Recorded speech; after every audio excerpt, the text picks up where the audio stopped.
What's up, y'all? Welcome to the Young Legends podcast, where we teach you the cheat codes to the game of life. I'm your host, Caption, aka Caption Red, and today's podcast is brought to you by the year 2020. Now, as you can see in the title, today's podcast is about dealing with uncertainty. And if I could summarize 2020 in one word, it would be yikes or uncertainty. But here's the thing about life. Life will always be uncertain. Think about this. Let's say you're going to get fast food. When you get there, you don't know what's going to happen. You might be accidentally getting extra chicken nuggets. They might get your order wrong. You might meet the most attractive fast food worker in America. You might get the wrong sauce. You might run into a friend in the lobby. You don't know what's going to happen. Life is uncertain. I'm going to read this quote from a very famous author and intellectual named John Allen Paulos. And it goes, "Uncertainty is the only certainty there is. Knowing how to live with insecurity is the only security." And that's true. Life is uncertain. That's what makes it scary, but that's also what makes it exhilarating. Think about this. Would you watch the Maury Povich show if you knew the answer, you are or are not the father? Would you watch it ahead of time knowing what the answer was? No. Would you watch it if there was no reaction from the person because they knew ahead of time? Of course not. Why is that? Because we don't like spoilers, because uncertainty is a big part of what makes life exciting. Now, at the same time, you do need strategies to deal with uncertainty. Because if you don't learn how to deal with uncertainty, what's going to happen is you're going to become depressed, you're going to become negative, you're going to constantly be fearful, and you're not going to have a cool life because you're never going to try anything unless it's safe, and that is no way to live. So, as I talk about uncertainty, I'm going to go over things you should do and also things you shouldn't do. And this isn't just based on my thoughts and experience. I mean, some of it is, but a lot of it is actually based on research from experts. Now, speaking of experts, I was reading this article where they're interviewing this lady named Elena Fassan, who is a cognitive behavior therapist. And she said, facing uncertainty builds your distress and stress tolerance, but avoiding it, isolating, becoming very rigid and inflexible will decrease your distress and stress tolerance.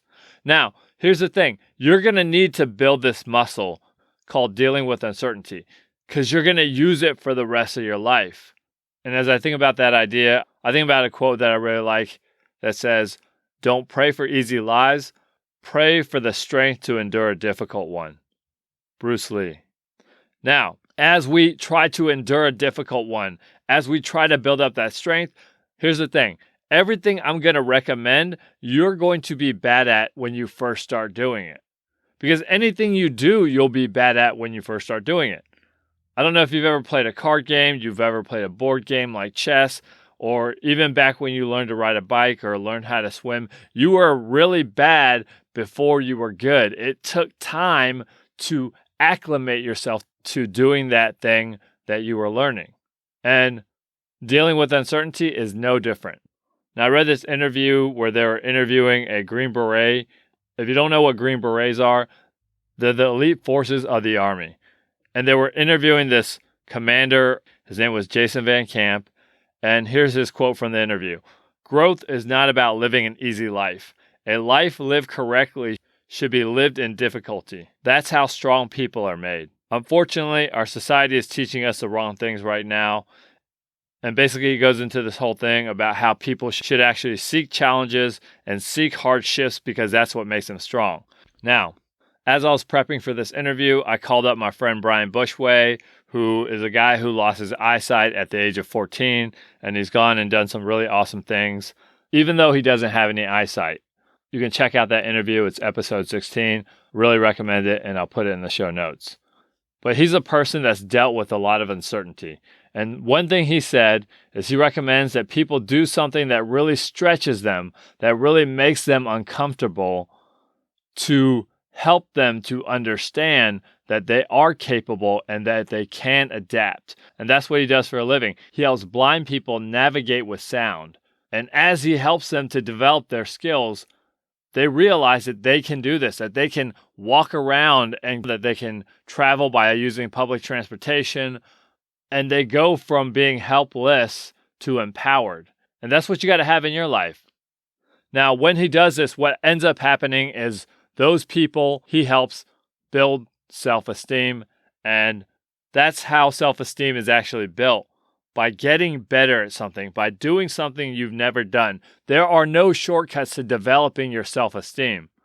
Now, to help you to become a person that challenges yourself, that is seeking growth, I recommend a podcast.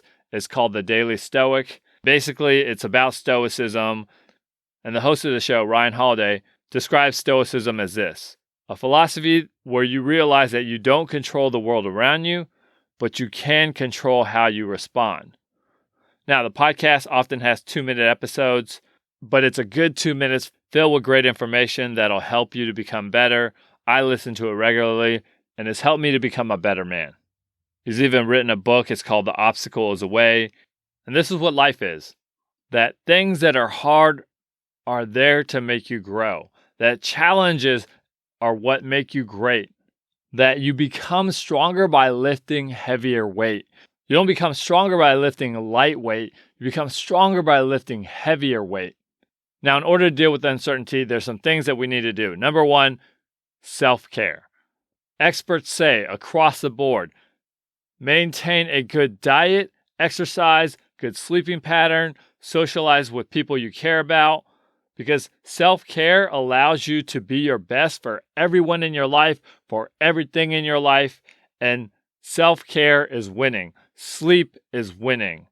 Have you ever tried to do something on 2 hours of sleep? I bet you are terrible at it, and I'm always terrible when I'm low on sleep, when I'm not taking good care of myself, when I'm eating terrible foods all the time, when I'm isolated. You have to take care of yourself. And that reminds me of a quote that says, "It's not the mountain in front of you that's a problem, it's the pebble in your shoe." Muhammad Ali. In order to deal with life and the difficulties and uncertainty, you have to take care of yourself. You have to find healthy things that feed your life. Maybe calling up a friend, scheduling a call with a friend. I got a buddy named Chris. He lives over in LA. I talk with him every month. That feeds my soul. Watching hilarious things on Netflix and YouTube. Recently, I watched something that literally had me in tears laughing. That fed my soul. Do things that relax you. Now, I read this article by this author named Sweta Bothra, and she said your mind is more capable of providing you with the solution to overcome your problems when it is relaxed.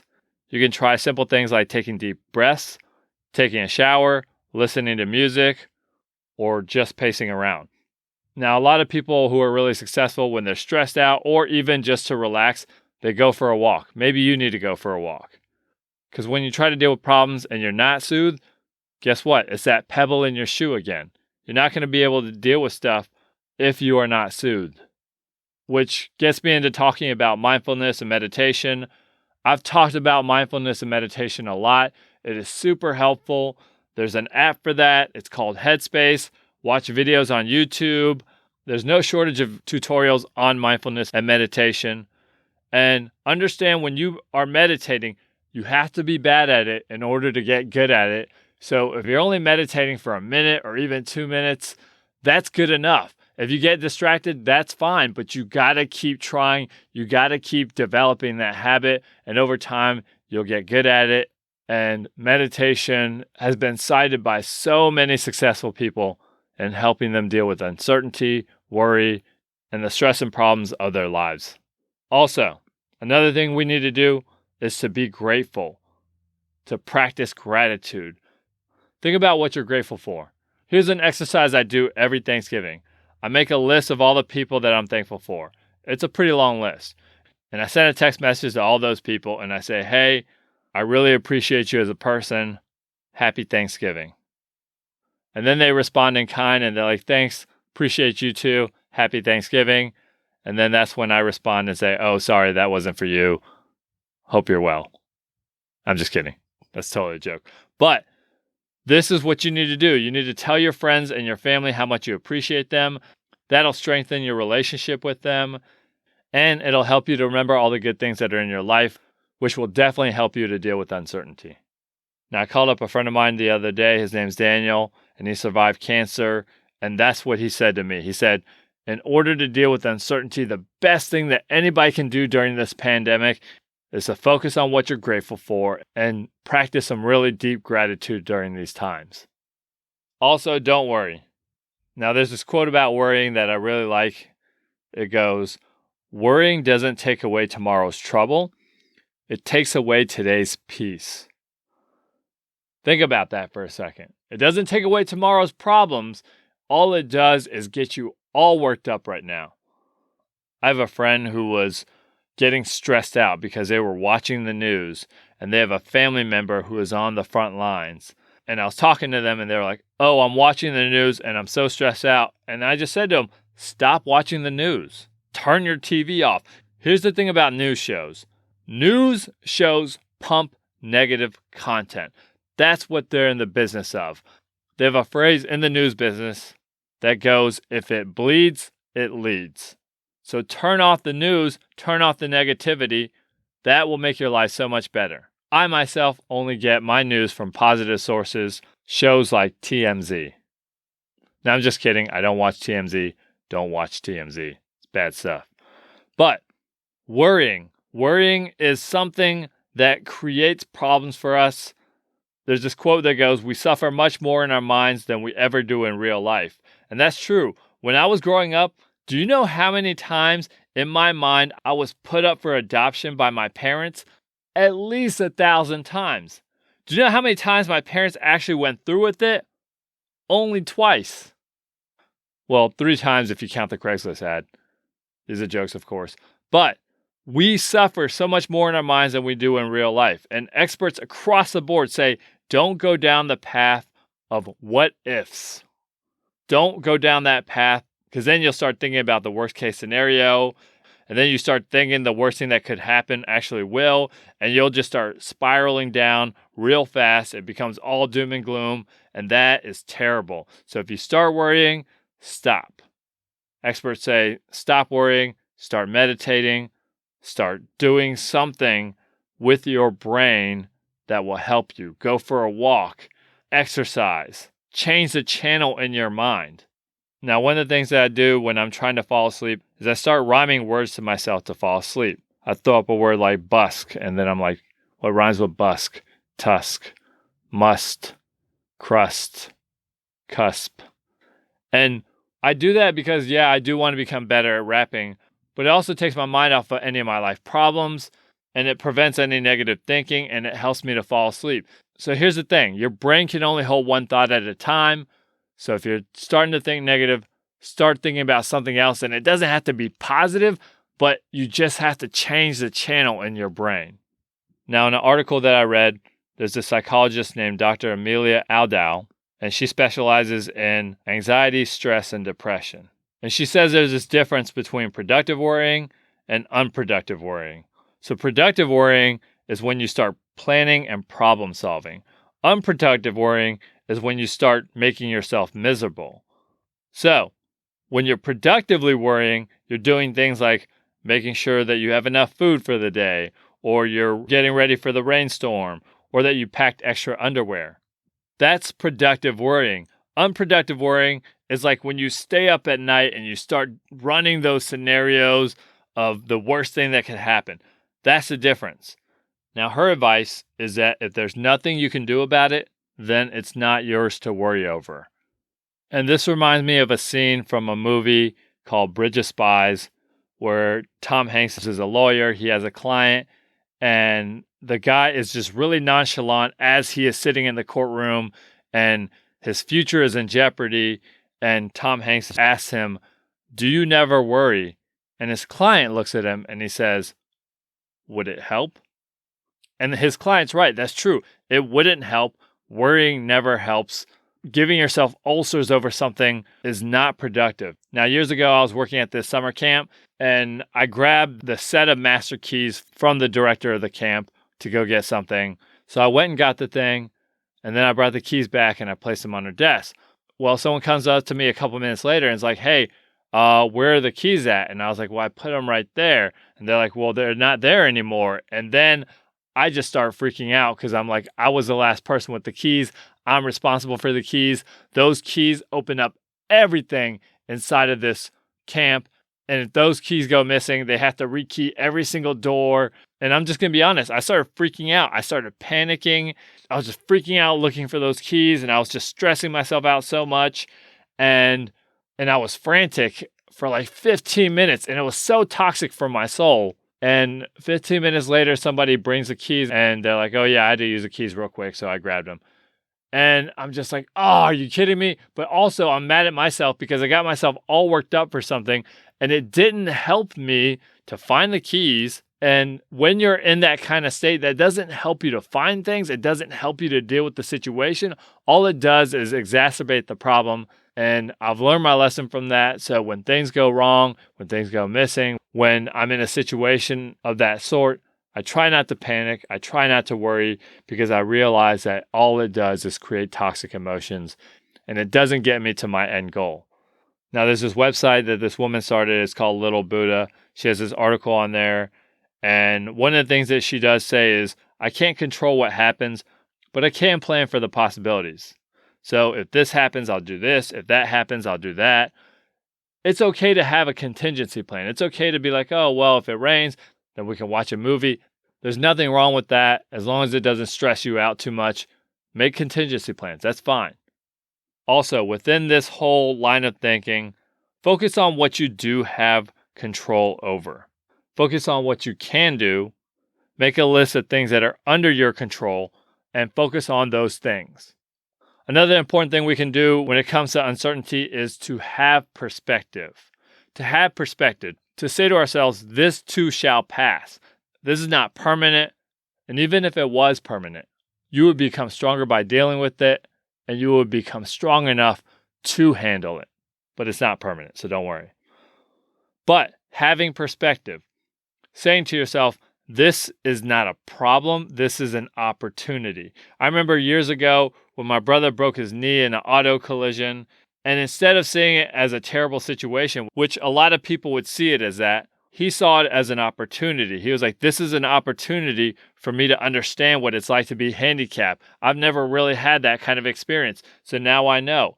It's an opportunity for me to learn how to play guitar and spend time working on myself and reading and doing all these other things. See, he had a good perspective on what he was going through. Perspective is important. Instead of saying quarantining as being locked in the house, see it as time that you're getting to spend with your family, to get closer to them. See this as a learning experience. Everything in life is a learning experience. And also the pandemic is cool because now you have something that you can break the ice with anybody when you first meet them, because we've all had this shared experience. You can make a joke about the pandemic. You can make a joke about 2020. And everybody will laugh because everybody gets it because we're all going through this at the same time. So ask yourself, is this really a bad thing? And right now, I know that it feels like a bad thing, like everything we grieve over feels like a bad thing at the time we're going through it.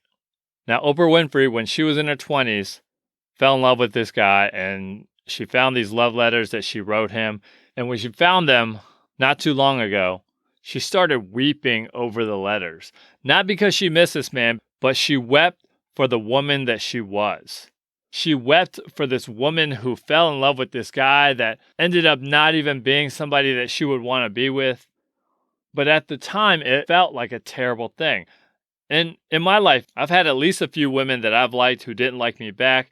But then I look at them now and I'm like, whoa, I dodged a bullet there. You know, because sometimes being friend zoned feels really bad until you run into that person at a family reunion. And then you are more than happy that that happened. I don't mind the friend zone because it turned out that the friend zone was actually the cousin zone. Oof. All right, we're going to leave that there.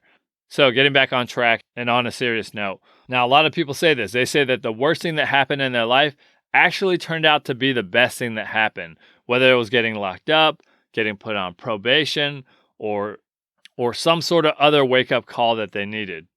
So anything can be a good thing depending on how you look at it and what you do with it. And that's the one thing you can always choose. You can always choose how you respond, and you can always choose your attitude. And those are words from Viktor Frankl, who is a Holocaust survivor, who sat in the concentration camps, watched people die, and he said, the one thing that I learned in those camps is you can always choose how you respond, and you can always choose your attitude. So make sure that you choose wisely. Also, another thing you can do, help other people. Helping other people and not focusing on yourself actually help to boost your spirits. So anytime I'm feeling down, what I do is I go and find somebody to perform CPR chest compressions on. Now, do they need CPR? No. Does it make me feel good about myself? Absolutely. Is it worth potentially breaking someone's sternum to boost my spirits? Definitely. So if you see me out in public and I'm looking down, just be careful. No, but in all seriousness, when you're dealing with uncertainty, when you are focusing on your problems and what could happen and you're getting worked up, helping other people actually makes your life better. I remember one time I was just going down a downward spiral one day. It was just bad. I was spiraling. I was depressed. And my roommate at the time looked at me and he was like, "Yo, man, you're depressed because you're focusing on yourself. Why don't you go to that Mexican restaurant that you love going to and go and rap for the staff and go show love to that crew like you always do when you go there, and that's going to make your day better." So I took his advice. I went to that spot, started rapping for the workers there and just spreading mad love and just being positive and kind. And as I did this, I did feel better and I did forget about my problems. And studies show this. Studies show that we feel good when we stop thinking about ourselves so much and we start supporting other people. This has been done with old people. It's been done with middle-aged people. It's been done with teens. And across the board, that's what the studies show. Have you ever seen that documentary Happy on Netflix? They talk about that a lot. And by the way, I highly recommend that documentary. It's really good and it'll help you to understand how to be happy. And if you don't believe me, think about when someone's lost and you know the directions to where they're going. What do? You give them those directions and then you feel better about yourself because you say to yourself, man, that person's life is better because of what I just did. And what ends up happening on a scientific level is your brain releases oxytocin, which is a chemical that makes you feel good. And I'll end on this note. If all else fails and you find yourself stressed out about the future and you find yourself struggling with uncertainty, find someone that you can talk to about how you're feeling uncertain. This could be a friend, this could be a parent, this could be a relative, a mentor, but someone you trust to help you through it. And I have a couple of confidants of mine that they're my go-tos when I'm struggling, when I'm worrying, when the uncertainty of the future starts to get to me. I pick up the phone, I call them, and they talk me through it, and I always feel good afterwards. And of course, I do the same for them. Now I'm going to end on this. I used to have a life coach, a really great woman named Susan Brown. She's a breast cancer survivor, really amazing human being. And one of her key phrases that she would say to me all the time is, how's that working out for you? So as you deal with uncertainty, as you navigate your life, always be willing to ask yourself that question, how is this working out for me? Whether it's things that you're doing or things that you're not doing. And if it's not, then take a look at your approach, try a different strategy, and seek out information from experts. And as you do this, you will eventually get better at this, and you'll strengthen the muscles that you need to deal with uncertainty, and you'll feel better. And when you feel better, you do better. When you do better, you grow. And that's what this is really all about. Living up to your potential and becoming the best you that you can be. All right, so that's it. I hope those tips on dealing with uncertainty were helpful. I hope that you start to implement those strategies. And if you're enjoying this podcast, please don't forget to like and subscribe to it. And if you would take a quick screenshot of it and share it to your social media story and tag @YoungLegendsPodcast, I'd appreciate that a lot. All right, so thanks for listening. I hope you're well wherever you are. And until next time, peace. Bye.